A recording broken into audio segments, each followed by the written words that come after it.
Okay, so today I am going to be talking about Greek, Geek wisdom. And I chose that title just because I thought it sounded kind of interesting and maybe people would be interested in wanting to hear what I have to say about that. So today I want to talk to you about, or introduce to you, a group of Greek and Roman philosophers known as the Stoics. And I'm not an expert, so I'll give you a total disclaimer right now. But I have been reading a little bit about the Stoics and some of their philosophy. And I find their philosophy quite intriguing. And there are some overlaps with our own Buddhist teachings.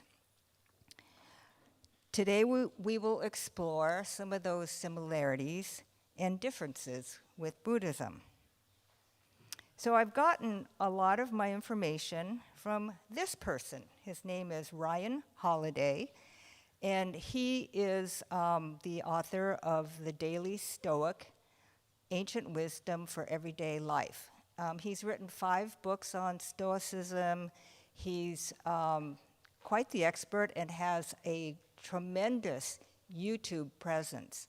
He probably has, well, I don't know how many YouTube videos he has, but many, many, many on aspects of Stoicism. And my husband Tom and I have been watching some of his videos and find them quite intriguing. In fact, Tom has signed up to get his daily Stoic wisdom, bits of wisdom. It's just a short little email that he gets every day. And we have his book called The Daily Stoic, 366 Meditations on Wisdom, Perseverance, and the Art of Living. So we'll find out a little bit more about what a Stoic is. First of all, let's discuss the difference between Stoic with a capital and Stoic with a small s. So there's a difference. I think many of you may be familiar with the word Stoic, and you might think of it as someone who's kind of emotionless, somebody who's maybe resigned to their situation, someone who kind of just bears with things. And that's kind of how the word has come to be used in present-day society. Today, we're going to be talking about Stoic with a capital S. And that is completely different from the way we think of or use Stoic with the little s. Stoic philosophy is dynamic, and it is anything but emotionless or resigned. Today, I'll be talking about Stoics and Stoicism as the philosophy that has influenced countless great leaders over 2,500 years.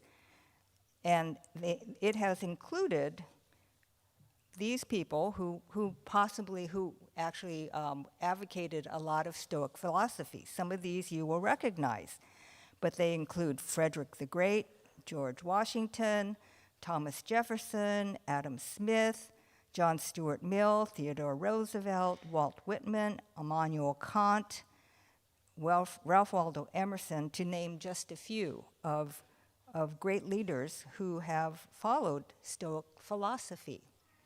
So hopefully we'll teach you a little bit about what that is.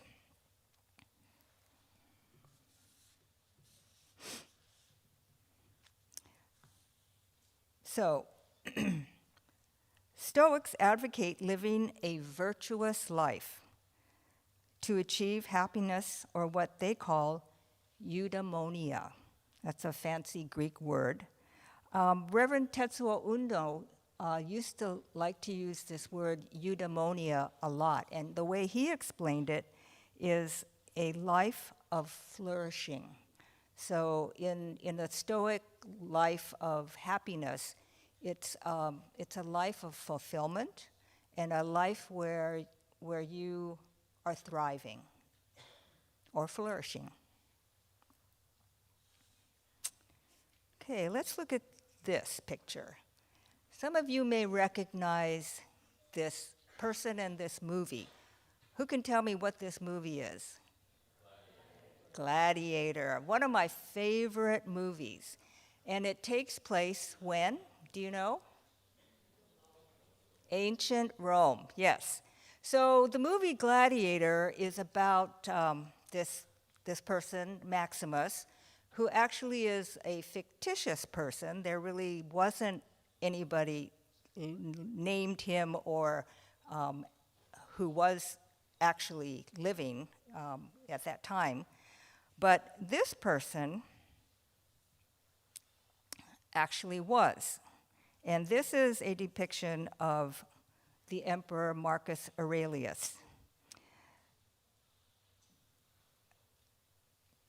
Famous Stoics include Roman Senator Seneca, Epictetus, who some of you may be familiar with, and this Roman Emperor Marcus Aurelius. So this movie depicts, the movie Gladiator depicts Marcus Aurelius's reign kind of towards the end of his reign, because in the movie you will recall that he actually passes away and his son Commodus becomes the emperor, who becomes quite a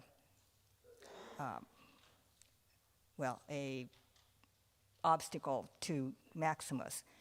But Marcus Aurelius was a real person, and he was considered one of the last of the 5 great emperors of Rome.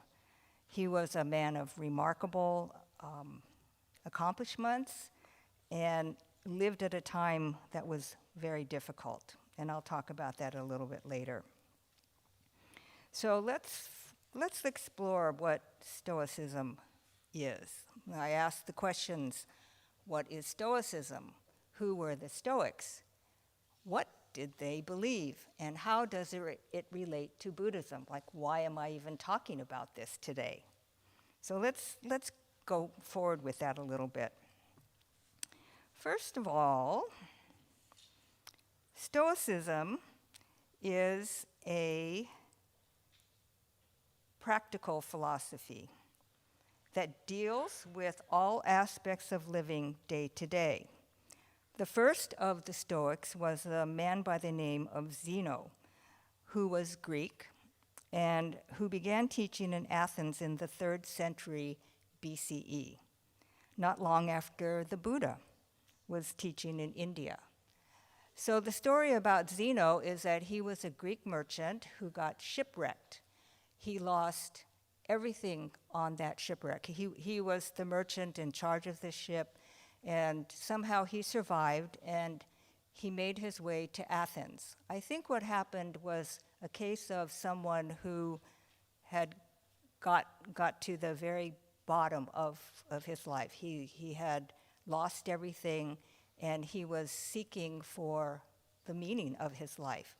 So he went to Athens because Athens was a place where there were lots of philosophers, and I think he thought this would be a place where maybe he could find answers to just what had happened to him and maybe find a way to still continue living and with purpose. So he spoke with various philosophers and then started to develop his own ideas. And so the idea or the school that he established was called Stoic. And the reason why it was called that was because they would meet, you can see it at this building, this was called the Stoa Poikile, which means painted porch. So this is where Zeno would meet with other people, would talk about philosophy, and started to develop his ideas about Stoicism. And so this is where it all began, back in the 3rd century before the Common Era, what we used to call BC. Stoicism sought to teach humans how to lead a life of eudaimonia, or happiness, a life of flourishing. For the Stoics, this could only be reached by following a virtuous life, lived in accordance with nature. So, according to Ryan Holiday, Stoicism can be summed up with these words from Epictetus, who was also a great Stoic philosopher. The chief task of the philosopher is to determine what is up to us and what is not up to us. This kind of distilled sort of the basic Stoic premise. So Epictetus' life was very challenging, and he had to overcome many obstacles that he had no control over.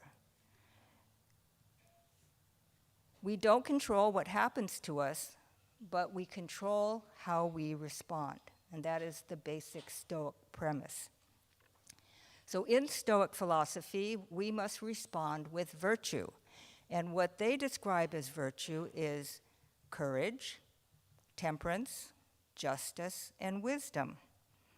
So courage talks about bravery, endurance, strength, and fortitude. Temperance, which, maybe some of the Dharma School children don't know exactly what that means, but it means kind of self-discipline, moderation in all things, the right amount, and abstaining from things that don't matter. Justice, of course, means fairness, honesty, and good conduct. And wisdom means seeking the truth. The question is, truth about what? So how does this relate to Buddhism? The Stoics believed that the universe was one entity called the divine logos. Everything in the universe came from the logos. Planets, stars, humans, and animals were subject to the fate determined for them by the divine rational logos. The belief in divine fate is central to Stoicism's key ideas. Passive objects within the universe followed the chain of fate and lived according to their essential natures. This is what the Stoics meant by living in accordance with nature. In Stoic thinking, fate and free will did coexist. It didn't mean you just gave up and you just let things happen the way they were going to happen. You still had choices. We humans must choose to accept the fate of our essential nature as a rational animal. So this to me sounds like the Buddhist ideas of oneness and living with things as they are. The divine logos could be Amida. Of course, we have many names for Amida. We call Amida the power beyond the self. We call it truth. We call it reality. So divine logos could fit into that.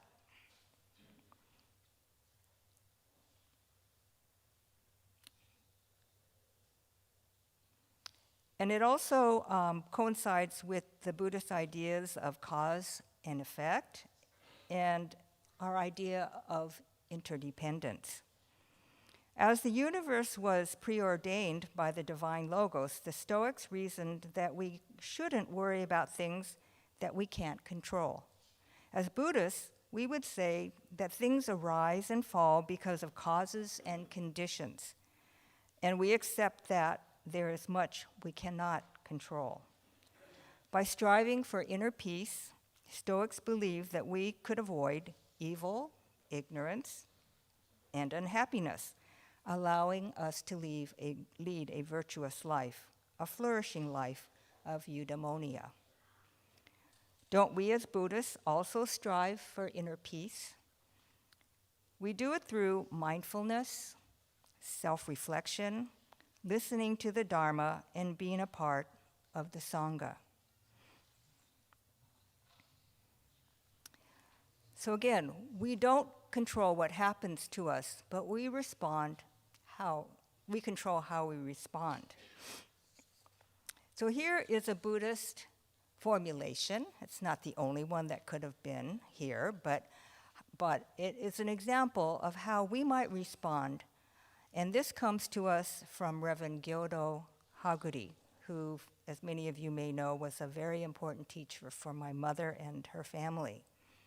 So he says that when you are confronted with with life, that you need to be strong in crisis, humble in success, tender in our feelings, and grateful at all times. So this isn't unlike what the Stoics ask us to do. Isn't being strong in crisis being courageous? Isn't being humble in success also showing temperance, that you don't go crazy and wild when you are successful, and that you also don't get very depressed and bummed out when things don't go well? Temperance is a way for you to live with equanimity, to be even-keeled, and being humble is one way to do that. Justice could also be characterized as being tender in our feelings, being able to be empathetic to other people, understanding their feelings, their wants, their needs, and looking for fairness and for peace in our lives. So love is an important part of, I think, the whole notion of justice, because we know when things are true and real. And then the last thing, grateful at all times, is one of the ways that we can embody wisdom. There are many other aspects to wisdom, and we'll probably discuss a few of those in a bit. So these are just different ways to characterize a fulfilling life, and I think the Stoics have some very good ideas for us to follow. So here's one that I would like us to focus on. Of the many Stoic ideas, I thought this one was particularly interesting, and it's called amor fati, and I think that's Greek. I'm not sure, or maybe it's Latin, but the meaning is love your fate. So the Stoics are really into, things being, fated. I think as Buddhists, we think more of things arising because of causes and conditions, many of which, again, we don't have control over. But it's about embracing those challenges, all the things that come into our life. And we talk about that a lot as Buddhists, embracing everything at all times. And so one of the things that Ryan Holiday has talked about is this idea of the obstacle is the way, meaning that the Stoics were not only familiar with this attitude, but they embraced it. Okay, I'm going to go back. 2,000 years ago, writing in his own personal journal, which would become known as the book Meditations, Emperor Marcus Aurelius would say, "A blazing fire makes flame and brightness out of everything that is thrown into it." Another Stoic, Epictetus, who as a crippled slave has faced adversity after adversity, echoed the same. Quote, "Do not seek for things to happen the way you want them to. Rather, wish that what happens happen the way it happens. Then you will be happy." It is why amor fati is the Stoic exercise and mindset that you take on for making the best out of anything that happens, treating each and every moment, no matter how challenging, as something to be embraced, not avoided. To not only be okay with it, but love it and be better for it, so that like oxygen to a fire, obstacles and adversity become fuel for your potential. Everything that happens to us is an opportunity to practice one of the four virtues. So here Ryan Holiday has written a book called The Obstacle is the Way. And what he says is that obstacles challenge us to become better, stronger, and for us to get a better sense of who we are. So, if we look at some of the similarities and differences between Stoics and Buddhists, I've listed some that came to mind. I think both Stoics and Buddhist practices are deeply psychological. We as Buddhists really talk about our perceptions, our ignorance, our ability to not see things clearly. And so from that standpoint, you know, it's all about what's in our head. And I think we really do teach to the very fact that we need to examine our thoughts and the way we think. Both Stoicism and Buddhism is deeply introspective, and it's all about self-examination, coming to really know yourself. If you know that on the island of Delphi, where I forget what they were called, these prophets, at the very top of the temple was this phrase, "Know thyself," and that is a fundamental cardinal aspect of our own Buddhist practice. We also try to see life as it really is. I think both Stoics and Buddhists really want to see truth and reality as it really is. And then we all embrace this idea of interconnection. I mean, that's a fundamental aspect of both of our philosophies. So the divine logos, as I mentioned previously, is similar to Amida. It's just maybe another way to think of Amida. And then the view of both us and Stoics about the ego is that is probably the chief obstacle in our lives. That is the thing that makes us suffer. And one of the books that Ryan Holiday wrote was Ego is the Enemy. So I think they embrace that. Okay, but there are differences, undoubtedly. So Stoicism has kind of a basis that's pretty moralistic and ethical, this idea of right and wrong. Whereas in Buddhism, we embrace more this idea of non-discriminative thinking, where we try not to make judgments as much. We as human beings can't help but make judgments, but I think that it's important for us to recognize that this idea of oneness embraces all things and that we try not to make judgments. We have to make judgments in our everyday life, but as a religious practice, we need to be thinking non-discriminatively. Also, I would say that Stoicism is more of a philosophy, and definitely I would put Buddhism in the religion category. It has a more spiritual aspect that I think really meets the needs of all of us. Both of them, I would say, embrace a way of life, a way of viewing the world, a way of being with the world. And from that standpoint, they're very similar. And I have to say, I think Stoicism has more of a self-power aspect to it. There's a lot of talk about building habits, having self-discipline, kind of ways that you need to be engaging with the world to try to maintain these four virtues.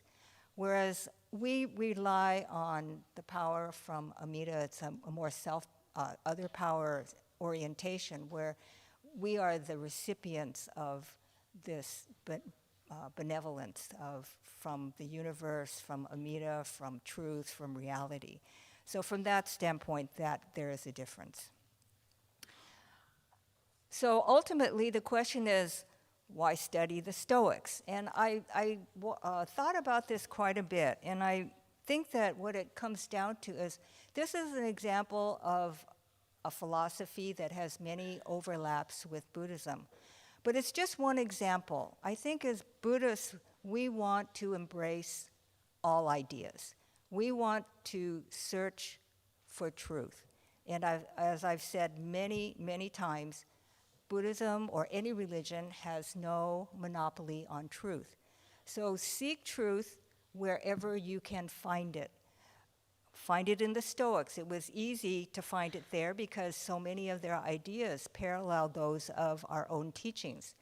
But you can find truth in music, in maybe a sport that you love. You know, as a human being who has the ability to discern right and wrong, or the things that are good and true, you can decide that for yourself. And that's exactly what the Buddha told us on his deathbed.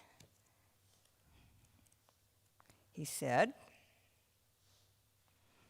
"Therefore be a lamp unto yourself, be a refuge to yourself. Take yourself to no external refuge. Hold fast to the truth as a lamp. Hold fast to the truth as a refuge. Look not for a refuge in anyone beside yourself." And so we are all charged to be seekers, to be truth seekers, to find truth wherever we can find it. And for us as Buddhists, I think it means finding the meaning of Namo Amida Butsu.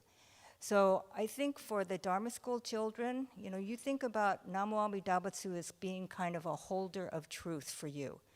You haven't lived long enough to have many examples of truth, but you know that Namo Amida Butsu means thank you. It means that I take refuge in infinite compassion and infinite wisdom. It means that I know about the love of my family and friends. So those are the truths that you know in the beginning of our lives. As we get older, we find more truths that we put into our Namo Amida Butsu. And so people ask, well, what does Namo Amida Butsu mean? And I tell you that it means whatever you make it to mean. And that's where you find the truth of what Namo Amida Butsu is for you. And you can find it in all aspects of your life. It's not just here at the temple. It's not just in Buddhist books. It's in literature. It's in music. It's in the arts. It's in any place that you feel a connection to something that seems really true and real to you. And that is a task that all of us have to do for our entire lives. And so Namo Amida Butsu is dynamic. It changes over time. It develops and grows. And we are all at various stages of what the meaning of that is for each of us. But I encourage you to be a seeker for the rest of your lives, and to have this idea of beginner's mind, that you are open to ideas. You don't accept them all. You make judgments and you decide what is right for you. But we each have to do that for ourselves. Nobody can tell you what the truth is. So that's what Namo Amida Butsu is. Please join me in Gassho. Namo Amida Butsu. Namo Amida Butsu. Namo Amida Butsu. Namo Amida Butsu.